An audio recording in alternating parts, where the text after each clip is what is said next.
आप सभी को जय श्री राम जी।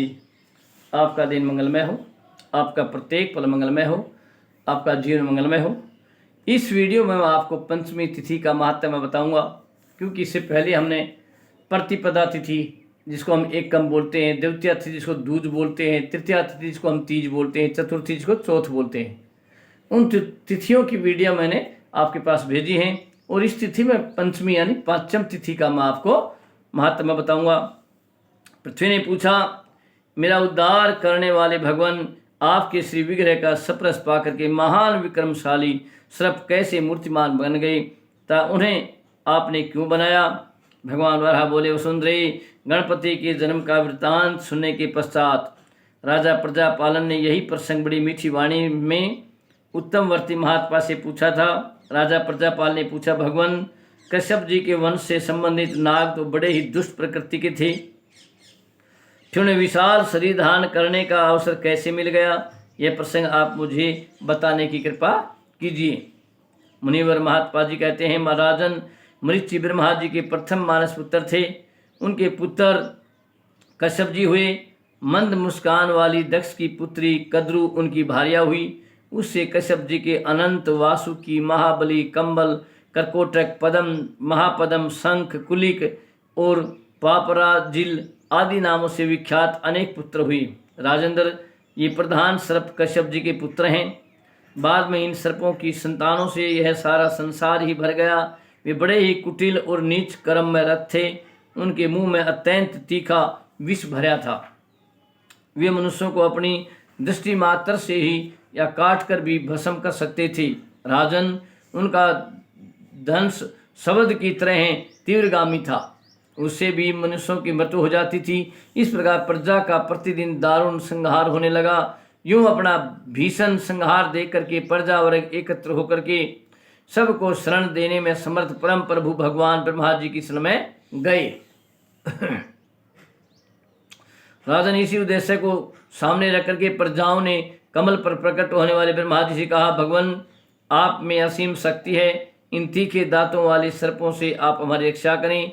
इनकी दृष्टि पड़ते ही मनुष्य तथा पशु समूह भस्म हो जाते हैं। ये प्रतिदिन की बात हो गई है। भगवान, इन सर्पों द्वारा आपकी सृष्टि का संहार हो रहा है। महामते, आप इसकी जानकारी प्राप्त करके ऐसा प्रयत्न करें कि यह दुखद परिस्थिति शीघ्र ही दूर हो जाए।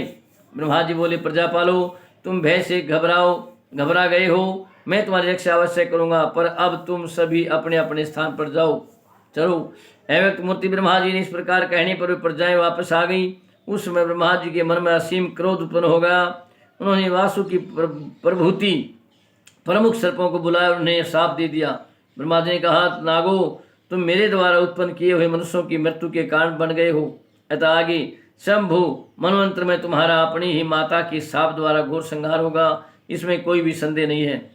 जब ब्रह्मा जी ने इस प्रकार उन श्रेष्ठ सर्पों से कहा, तब सर्पों के शरीर में भय से कंपकपा मच गई। वे उन प्रभु के पैरों में गिर पड़ी और ये वचन कहे। नाग बोले, भगवान आपने ही तो कुटिल जाति में हमारा जन्म दिया है। विष उगलना, दुष्टता करना, किसी वस्तु को देख करके उसे नष्ट कर देना, यह हमारा अमिट स्वभाव आपके द्वारा ही निर्मित है। अब आप ही उसे शांत करने की कृपा करें। ब्रह्मा जी ने कहा, मैं मानता हूँ तुम्हें मैंने उत्पन्न किया है और तुम में कुटिलता भी भर दी, पर इसका अभिप्राय ये नहीं कि तुम निर्दयी होकर के नित्य मनुष्य को खाया करो। सर्पों ने कहा, भगवान आप हमें अलग अलग रहने के लिए कोई सुनिश्चित स्थान की व्यवस्था कर दीजिए और हमारे द्वारा डांसे जाने की स्थिति एवं नियम भी बता दीजिए। राजन, नागों की यह बात सुनकर के ब्रह्मा जी ने कहा, सर्पों तुम लोग मनुष्य के साथ भी रह सको, इसके लिए मैं स्थान का निर्णय कर देता हूँ। तुम सब लोग मन को एकाग्र करके मेरी आज्ञा सुनो। सुतल, वितल और पाताल, ये 3 लोग कहे गए हैं। तुम्हें रहने की इच्छा हो तो वहीं निवास करो। वहाँ मेरी आज्ञा तथा व्यवस्था में आने के प्रकार के भोग तुम्हें भोगने के लिए प्राप्त होंगे।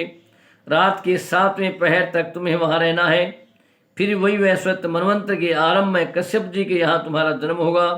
देवता लोग तुम्हारे बंधु बांधव होंगे। बुद्धिमान गरुड़ से तुम्हारा भाई का संबंध होगा। उस समय कारणवश तुम्हारी सारी संतान जन्मेजय के यज्ञ में अग्नि के द्वारा जल करके स्वाहा हो जाएगी। इसमें निश्चय ही तुम्हारा कोई दोष न होगा। जो सर्प अत्यंत दुष्ट और उच्छृंखल होंगे, उन्हीं की उस साप से जीवन लीला समाप्त होगी। जो ऐसे न होंगे वे जीवित रहेंगे।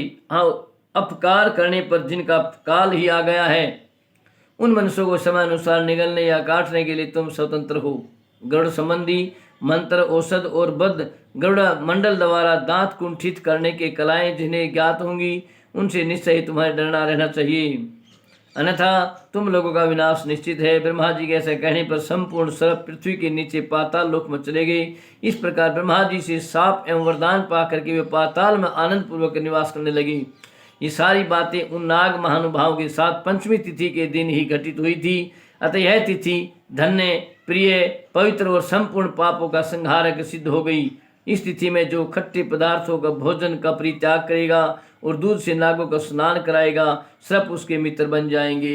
जय जय श्री राम जी। अच्छी लगे तो शेयर भी करें, कमेंट करें। पहली बार सुन रहे हैं, देख रहे हैं वीडियो, चैनल पर पहली बार आए तो सब्सक्राइब करें।